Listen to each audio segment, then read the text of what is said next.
ansiedade, depressão, distúrbio do sono, o pensamento acelerado, é uma realidade. Existe, né? Existe a síndrome do pensamento acelerado. E que é a síndrome do pensamento acelerado? Como o próprio nome já diz, a pessoa pensa várias coisas ao mesmo tempo. Então, ela não consegue, às vezes, prestar atenção no que ela está fazendo pela quantidade de conexões e pensamentos que ela faz. Pensamentos muito complexos. Fica pensando várias coisas, não consegue focar. Vou sentar e vou estudar. Ou então, eu vou fazer aqui esse relatório. Não, porque a cabeça dela vai para outros lugares, né? Não deixa de estar associado com a ansiedade, como eu digo que também é um desdobramento. O pensamento acelerado com o nível de ansiedade. Tudo bem. E aí eu lembrei do TDAH. TDAH. Que também é uma... Aí você me corrige, posso estar errada, que é uma falta de concentração? Então, existe o TDAH, né, que é o transtorno de déficit de atenção, que pode estar relacionado com hiperatividade ou não. Então, tem pessoas que têm só o TDA, transtorno de déficit de atenção, e tem pessoas que têm o déficit de atenção e hiperatividade, tá? Acontece também em consultório, as pessoas chegam e falam, eu acho que eu tenho déficit de atenção, eu não estou conseguindo estudar, ou então reclama da memória, eu acho que eu estou com Alzheimer, eu não estou conseguindo me concentrar, e muitas vezes é por conta da síndrome do pensamento acelerado e da ansiedade, porque a pessoa não consegue ter foco. Mas existe a diferença. Por isso que é preciso ter um olhar profissional para a gente conseguir diferenciar uma coisa da outra. É comum fazer, né, ter uma confusão entre o déficit de atenção, né, e a memória ruim e o pensamento acelerado, e de ansiedade e hiperatividade. Ansiedade e hiperatividade, né, o transtorno de hiperatividade é uma coisa, transtorno de ansiedade é outro. Pode estar associado? Pode. Existe essa comorbidade. Comorbidade contém algo junto. Mas são coisas diferentes. Qual que é a principal diferença, talvez? Então, o transtorno de TDAH, a pessoa já nasce com ela. Tá? É um transtorno, assim como o transtorno do espectro autista. A pessoa já nasce com ela. Assim como o transtorno afetivo bipolar, a pessoa já tem. Que é a bipolaridade. A bipolaridade. Que também então, tem transtornos que a pessoa já tem. E tem outros que são adquiridos, como a ansiedade, né? Então, eu estou passando por algum problema e estou ansiosa. Então, eu tenho ali um nível de ansiedade mais alto, ansiedade generalizada. Já o transtorno, né, que aí é o transtorno de déficit de atenção, ou transtorno de déficit de atenção e hiperatividade, transtorno do espectro autista, já está ali, né? Já tá, se faz lá um mapeamento genético, tá lá.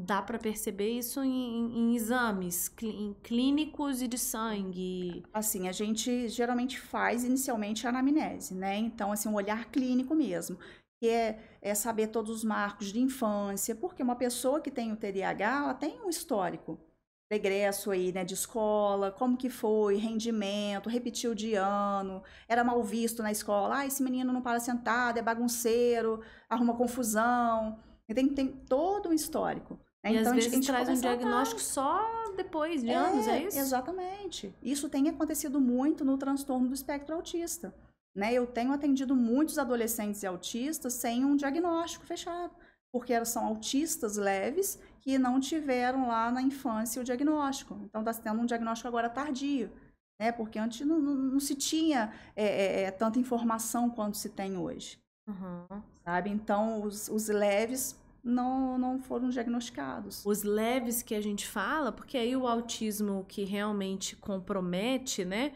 Ele rapidamente na infância, ele é percebido, assim, né? Na educação, pelos pais. Todos os graus de autismo existe o prejuízo, todos, né? Então, quando a gente fala leve, dá a impressão que é uma coisa que, assim, não faz muita diferença. Faz muito, né? Só que a pessoa, às vezes, é funcional.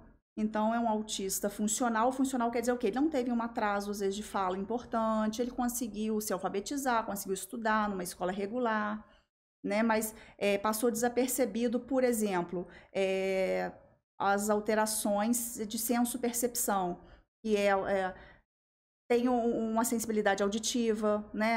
Ruído incomoda, tem uma aversão a determinados tipos de tecido, seletividade alimentar. Então, tem várias coisas dentro do autismo que, às vezes, não é visto na infância porque a criança rendeu, ela foi. Agora, não está aprendendo. né? Não tá conseguindo alfabetizar, não tá falando, principalmente, né? Porque quando fala, vai embora. Não falou, opa, tem algum problema ali. Né? Então, existe vários atrasos de neurodesenvolvimento, às vezes, na infância, que consegue a pessoa, opa, esse daqui tem. Então, já de moderado para grave, aí faz o diagnóstico mais fácil. Os mais leves, não. Às vezes passa batido, mas quando chega lá na adolescência, em algum momento da vida, eles chegam no consultório com ansiedade, com depressão. Por quê? Muitas vezes eles têm aquela sensação de não pertencimento. Né? Eu sou diferente, eu sou o esquisito, eu sou o que gosto de ficar no meu canto, não gosto de conversar com todo mundo, eu não gosto das mesmas coisas que todo mundo gosta. Então, tem uma tendência de ficar isolado, né? Porque uma das características principais do autismo é uma inabilidade social. Então, quando ele vai procurar emprego, quando ele vai estudar, cai numa faculdade, às vezes ele não consegue socializar da forma que deveria. E é um autista leve que não teve diagnóstico. E aí ele chega lá com algumas sequelas por conta disso. E aí a gente vai investigar melhor, aí às vezes descobre o autismo. Né? Então, voltando lá no que você me perguntou, a gente começa com a avaliação, né, ali na conversa, sabendo da infância, como que foi a gestação, como que foi o neurodesenvolvimento, se andou na época certa, se falou na época certa, como que foi a parte estudantil. A gente vem rastreando, né, isso tudo.